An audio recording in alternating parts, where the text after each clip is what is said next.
আমার প্রিয় বন্ধুরা এবং ছাত্রছাত্রীরা, আজকে আমরা প্রিপোজিশন বা পদান্বয়ী অব্যয় নিয়ে আলোচনা করছি এবং প্রিপোজিশনের দুটো অংশ আমরা তুলে ধরছি। এক হচ্ছে অন আর এক হচ্ছে ইন।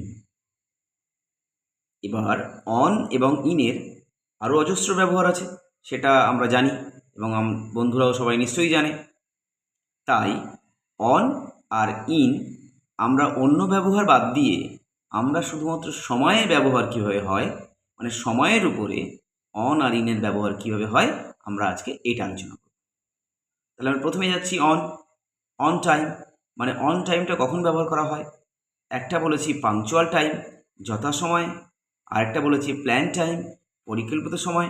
আর একটা বলেছে শিডিউল টাইম, অনুষ্ঠিত সময়।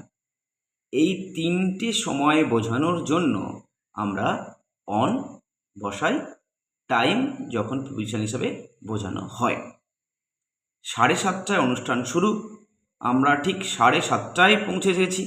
তার মানে আমরা একদম প্রপার টাইমে, এক্স্যাক্ট টাইমে সেখানে পৌঁছে গেছি। যখন প্রিপোজিশন এরকম একটা সেন্স আমাদেরকে তুলে ধরবে যে সময় ঠিক এবং সেই সময়ে আমরা পৌঁছে গেছি, তাহলে এক্স্যাক্ট টাইম, তার মানে সেখানে অন হবে।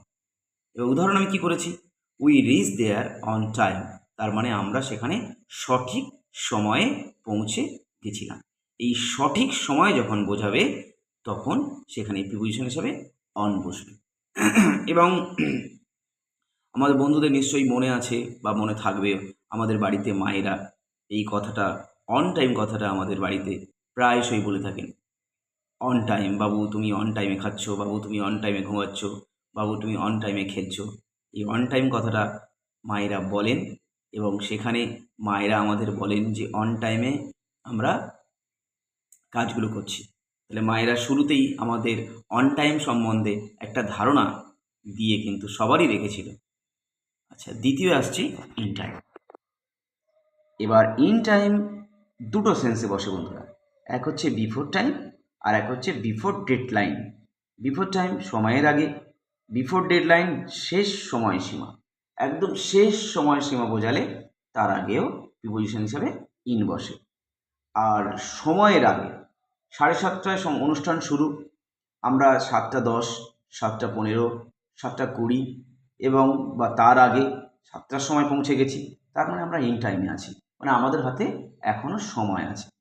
এই হাতে সময় রেখে যখন আমরা কোথাও গিয়ে পৌঁছাচ্ছি তখন প্রিপোজিশন বলি, সেই ক্ষেত্রে আমরা প্রিপোজিশন হিসাবে ইন ব্যবহার করব। তাহলে ইন আমরা কোথায় ব্যবহার করব বন্ধুরা? ইন যখন সেই সময় ব্যবহার করব যখন আমাদের হাতে সময় আছে যথেষ্ট এবং অনুষ্ঠান শুরু হতে অনেকটাই সময় আছে। সময় থেকে যখন আমরা পৌঁছে গেছি তখন ইন টাইম, আর যথা সময় মানে যে সময় অনুষ্ঠান শুরু আমরা সেই সময় পৌঁছেছি তখন অন। এবার ইনের যে ব্যবহারটা আমরা দিয়েছি উদাহরণ হিসেবে দেখো বন্ধুরা, we finish the game in time.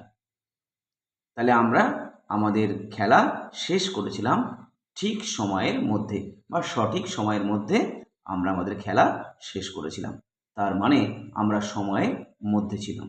যখন আমরা সময়ের মধ্যে থাকব এবং যখন আমাদের উপর কোনো প্রেশার থাকবে না, একদম যে সময় অনুষ্ঠান শুরু হয়েছিল আমরা সেই সময় না গিয়ে তার অনেক আগে চলে গেছি এবং এটা যথেষ্ট কমফোর্টেবল আছি এবং আমাদের সময় লেট করার কোনো জায়গাই ছিল না, সেই ক্ষেত্রে বোঝানোর জন্য আমরা ইন দেব। আর যে সময় অনুষ্ঠান শুরু আমরা একমাত্র সেই সময়ে পৌঁছে গেছি সেটা হচ্ছে অন টাইম। তাহলে আশা করি বন্ধুদের আজকে প্রিপোজিশনের দুটো পার্ট, অন আর ইন, সময়ের আগে কিভাবে বসে সেটা আলোচনা করলাম।